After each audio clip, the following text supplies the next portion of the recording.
Neighbor bulldozed my car to protect property values. She didn't know I'm a federal judge that I spent 38 years serving on the federal bench. 20 of those as a Chief United States District Judge for the Southern District, a jurisdiction known internationally for its complexity, danger, and high-stakes litigation. My courtroom was a theater of absolute order, a sanctuary where the chaos of the world was tamed by the rigid, impartial application of the law. I presided over high-profile RICO cases that dismantled international drug cartels. I sentenced domestic terrorists to life in supermax prisons without the possibility of parole. And I have stared into the eyes of serial killers without blinking. I have made decisions that altered the course of constitutional law and signed warrants that authorized the seizure of billions of dollars in illicit assets. I know that the law is a precise, unyielding instrument, not a cudgel to be wielded by petty tyrants with a grudge. I know that property rights are foundational to American liberty, protected by the Fourth and Fifth Amendments. And I know, perhaps better than anyone, that the United States Marshals Service takes the security of federal judges and their property very, very seriously. My name is Elias.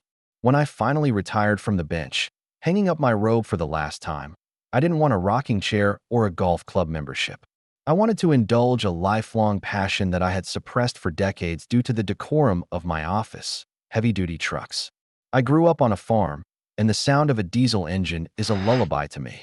I bought myself a retirement gift, a brand new, custom-ordered Ford F-450 Limited Dually, painted agate black, with a custom Admiral blue leather interior, onboard massage seats, and a towing capacity that could pull a house. It cost more than most luxury sedans, well over $100,000. It was my pride and joy, a mechanical beast that represented my freedom from the bench. I parked it perfectly in my wide, circular driveway in the upscale, non-gated neighborhood of Sovereign Estates, a community I chose for its privacy. To Brenda, the nosy, status-obsessed neighbor who lived directly across the street, my truck was not a masterpiece of engineering. It was a redneck monstrosity, an eyesore, and a threat to her property value. Brenda was the kind of woman who believed that the world ended at the edge of her manicured lawn. She didn't hold any official position. There was no HOA here, but she acted like the self-appointed queen of the subdivision. She moved in 6 months after I did, and she immediately zeroed in on me. She didn't see a retired chief judge. She saw a black man driving a work truck and assumed, through the lens of her own deep-seated bias, that I was a squatter, a lottery winner who didn't belong, or perhaps a mechanic running an illegal shop out of my garage. She didn't know I lived there. She didn't know I was a judge. She just knew she hated the truck and the man driving it. It started with the harassment. She would stand at the edge of my property line, filming me with her phone while I washed the truck. She would yell across the street, "Move that junk. It looks trashy. You're ruining the aesthetic of the street." I ignored her. I treated her with the same silent dismissal I used on unruly defendants. I responded only once, walking to the edge of my driveway. "Ma'am," I said, my voice projecting the baritone resonance that used to silence a courtroom. "My vehicle is legal, registered, and parked on my private property. Do not harass me again." She laughed in my face, a high, dismissive cackle. "Private property? You're dragging down the value of my house with that monstrosity. I'm going to get it removed one way or another." I didn't realize how far she would go. The nightmare happened on a Tuesday morning. I was in my study, a room lined with leather-bound law books, reviewing some consulting briefs for a mediation firm. The house was quiet, insulated from the world. Then, I heard a sound that didn't belong in a residential neighborhood, a loud, mechanical grinding noise, the roar of a diesel engine that wasn't mine, followed by the sickening, crunching sound of metal tearing against metal. I stood up, walked to the bay window, and looked out. My heart stopped in my chest. There was a Bobcat skid steer loader, a piece of heavy construction machinery, in my driveway. A man I didn't know, wearing a neon vest, was operating it. He had lowered the steel bucket and was physically pushing my F-450 sideways, scraping the dually tires across the concrete, leaving black streaks. The bucket had smashed into the front grille, crushing the hood, the expensive LED headlights, and the radiator. Steam was hissing out of the front of my truck. Brenda was standing on the lawn, my lawn, holding a clipboard, cheering him on, pointing frantically at the street. Push it into the road. Get it out of here. Drag it to the curb. She screamed, drunk on her own entitlement. My blood ran cold. That specific, icy judicial calm took over. The dissociation that allows a judge to remain neutral while hearing the most horrific details of a crime. I didn't run out screaming. I didn't grab a baseball bat, though the thought crossed my mind. I picked up my secure phone and dialed the direct line to the United States Marshals Service, Judicial Security Division, a number that very few people have. This is Judge Elias Vance, retired. Code red at my residence. I have an active attack on my property and person. Hostiles are using heavy machinery to destroy a vehicle in my driveway. I am currently secure inside, but the threat is escalating. Requesting immediate assistance. The dispatcher didn't ask questions. They didn't ask for my address. They already had it on the secure screen. Copy, Your Honor. Code red acknowledged. Marshals are rolling from the federal building. Local units advised. ETA 3 minutes. Stay away from the windows. I hung up. I put on my suit jacket, old habits die hard, and walked out the front door. I stood on the top step of my porch.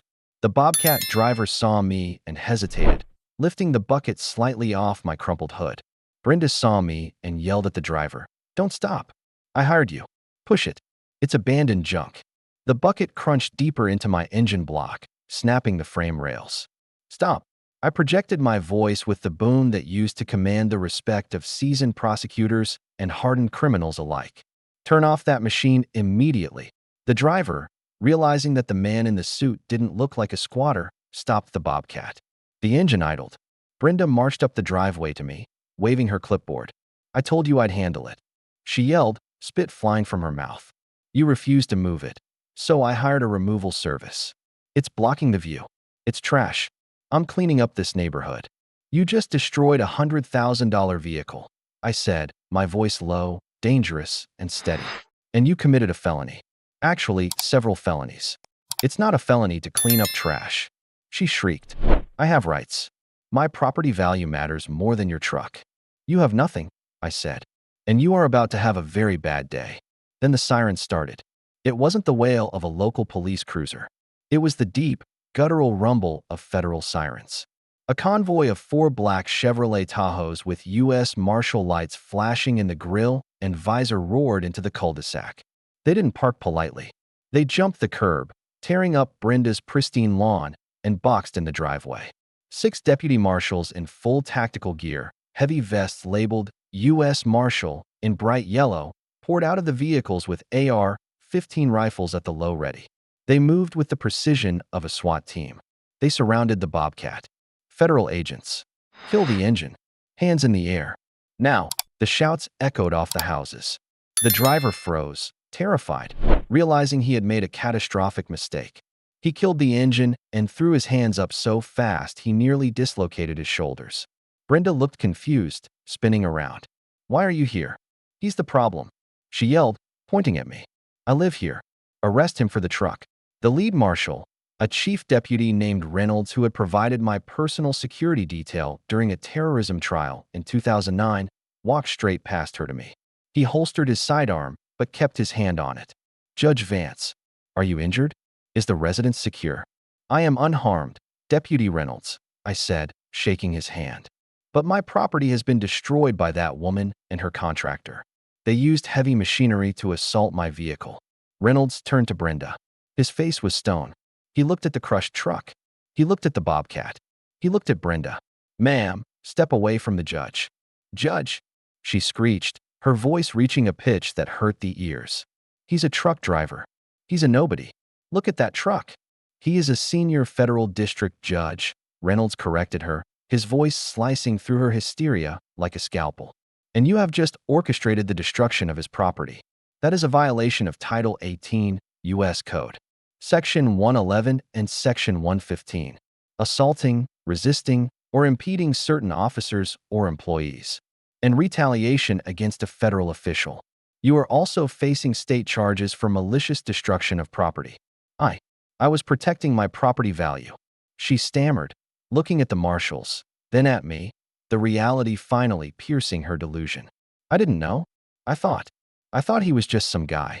"You hired a bulldozer to crush a car in a driveway," Reynolds said, pulling out his handcuffs.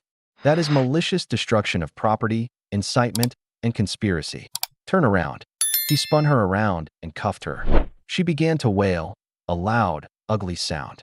The local police arrived to handle the state charges, but the feds took point because of my status as a protected official.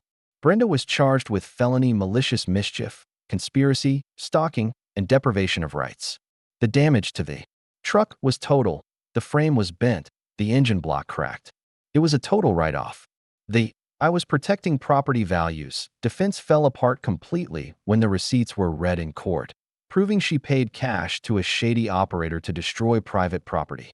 She was sentenced to 4 years in state prison for the totality of the crimes and ordered to pay full restitution, $110,000 for the truck, $50,000 for the driveway damage, and legal fees. She lost her home to foreclosure while in prison. I'm still here.